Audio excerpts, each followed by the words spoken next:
Miguel Hidalgo y Costilla.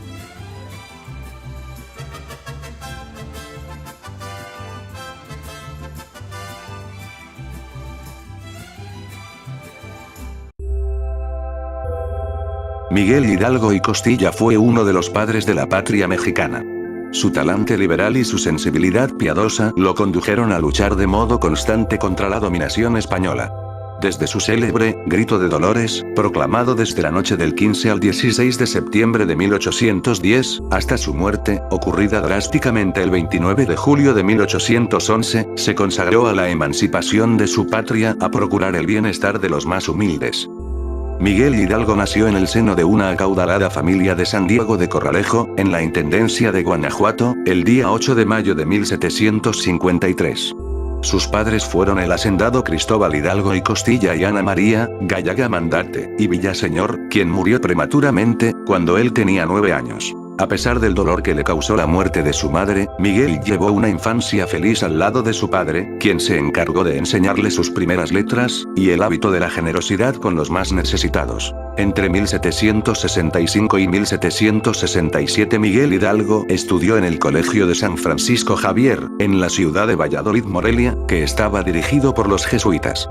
La expulsión de estos y el cierre de la escuela abrieron un paréntesis en su aprendizaje hasta que ingresó, junto con su hermano José Joaquín, en el Colegio de San Nicolás Obispo, del que con el tiempo llegaría a ser rector.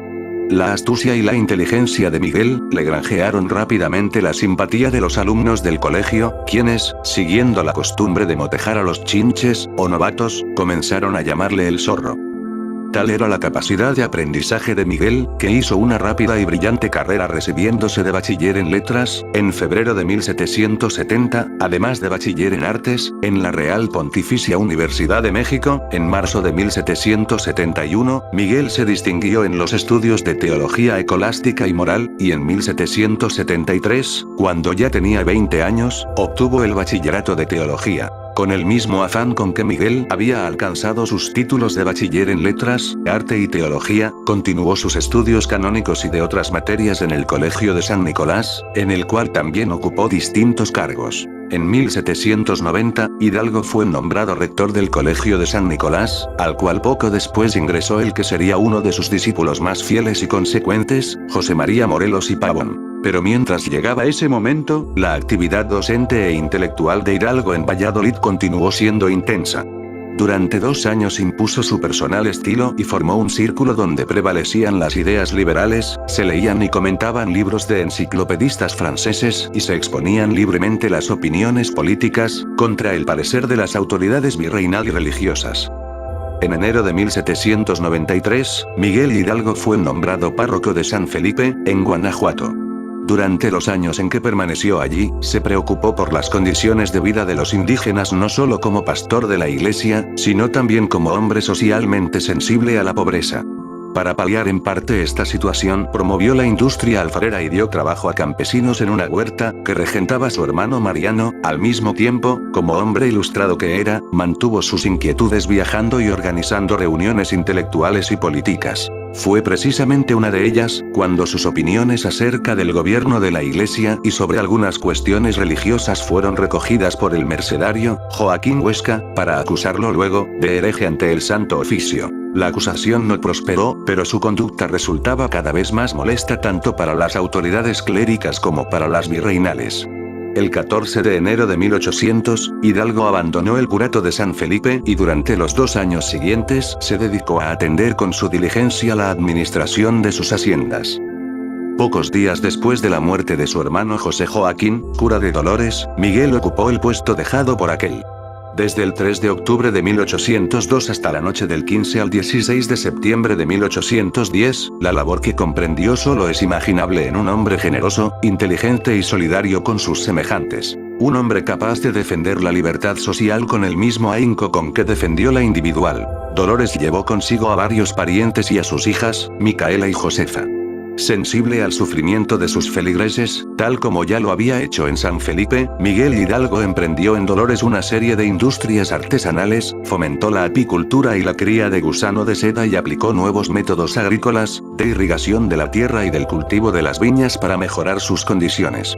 Mantuvo asimismo el hábito de organizar reuniones con personajes importantes y de pensamiento liberal, con quienes en 1810, después de la invasión napoleónica a España, conspiró para derrocar al virrey Venegas en nombre del rey Fernando, al grito de «¡Viva Fernando VII, y muera el ejército!». La noche del 15 al 16 de septiembre el cura Hidalgo incendió el corazón de sus fieles y al frente de unos pocos hombres se alzó en armas contra las autoridades coloniales. Este movimiento tiene por objeto quitar el mando a los europeos, que se han entregado a los franceses y quieren que corramos la misma suerte, lo que no debemos consentir jamás. ¡Viva la independencia! ¡Viva la América! ¡Muera el mal gobierno! La multitud enfervorizada repitió los vivas y los muera, y poco después, Hidalgo liberó a los presos políticos, celebró misa y al frente de un exiguo ejército de 300 campesinos mal armados, marchó sobre Miguel el Grande. Allí se le unió la guarnición y continuó su avance hacia Totomilco, donde adoptó la imagen de la Virgen de Guadalupe como enseña de sus tropas.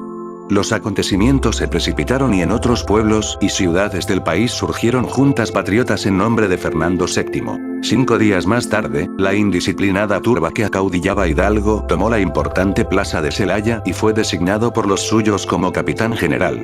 Allende y Aldama fueron nombrados teniente general y mariscal respectivamente. El cariz que tomaron los acontecimientos desde el primer momento provocó la indignada reacción de la iglesia. El obispo Abad Queipo y el arzobispo Lizama acusaron a Hidalgo de embaucador, hereje y perturbador social y lo excomulgaron. Pero este respondió poniendo en claro sus verdaderos propósitos: la devolución de las tierras a los indígenas, la concesión de los derechos a la explotación de los ejidos y la emancipación de México. La revolución estaba en marcha y el cura Miguel Hidalgo continuó su imparable avance hacia la capital. El 15 de octubre entró en Valladolid, donde lanzó una nueva proclama llamando a la unión de los americanos y a la celebración de un congreso constituyente.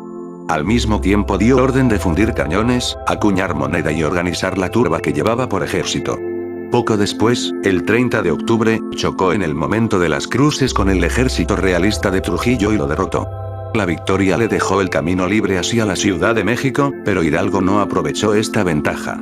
Error con el que condenó la suerte del movimiento independentista, si bien la lucha se mantuvo durante 5 años.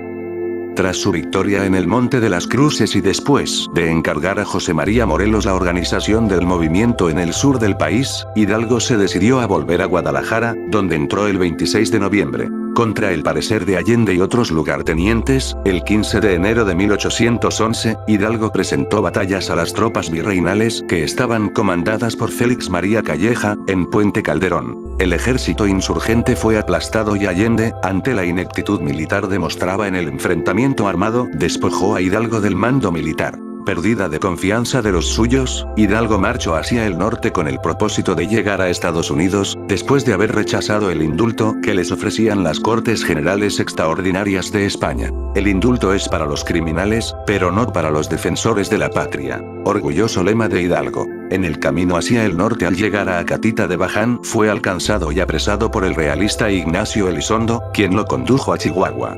Allí fue procesado por un tribunal civil y otro eclesiástico, que lo degradaron y condenaron a muerte. Al alba del 29 de julio de 1811, Miguel Hidalgo y Costilla fue fusilado, su cuerpo expuesto en la plaza y más tarde decapitado por un indio tarahumara. Resumen. Miguel Hidalgo y Costilla nace un 8 de mayo, en la hacienda de San Diego de Corralejo, en el municipio de Pénjamo, en el estado de Guanajuato en el año de 1753. Realiza estudios canónicos y recibe las sagradas órdenes en los años de 1774 al año de 1778. Es nombrado rector del Colegio de San Nicolás en el año de 1790. Muere su hermano José Joaquín, cura de Dolores, y Miguel pasa a ocupar su lugar en la parroquia en el año de 1810. 16 de septiembre, Grito de Dolores. Hidalgo, su hermano Mariano, otros 3 cabecillas, Allende, Aldama, Abasolo, y 300 hombres inician la revolución que meses más tarde, sería proclamada independencia. En octubre se les une, José María Morelos, quien es comisionado para llevar la insurrección al sur del país. 15 de diciembre. El gobierno de Guadalajara presidido por Hidalgo decreta la abolición de la esclavitud y la supresión de los tributos a indios y mestizos, todo esto en el año de 1810. El ejército insurgente es derrotado en Puente de Calderón por el ejército realista dirigido por el general Calleja. Hidalgo es culpado por la derrota por los otros jefes revolucionarios y es despojado del mando militar, a la vez que renuncia a la dirección política y se niega a aceptar el indulto ofrecido por los realistas. Los insurgentes se dirigen a Estados Unidos para solicitar refugio en el año de 1811. Son detenidos a consecuencia de una traición el 21 de marzo en Acatita de Baján. El 29 de julio, es fusilado en Chihuahua y decapitado posteriormente en el año de 1811. Depsite te da las gracias por haber visto este video, y te invita a que lo compartas, y que te suscribas para que estés al margen de todos los videos que lanzaremos para ti. Dale like, gracias, hasta la próxima.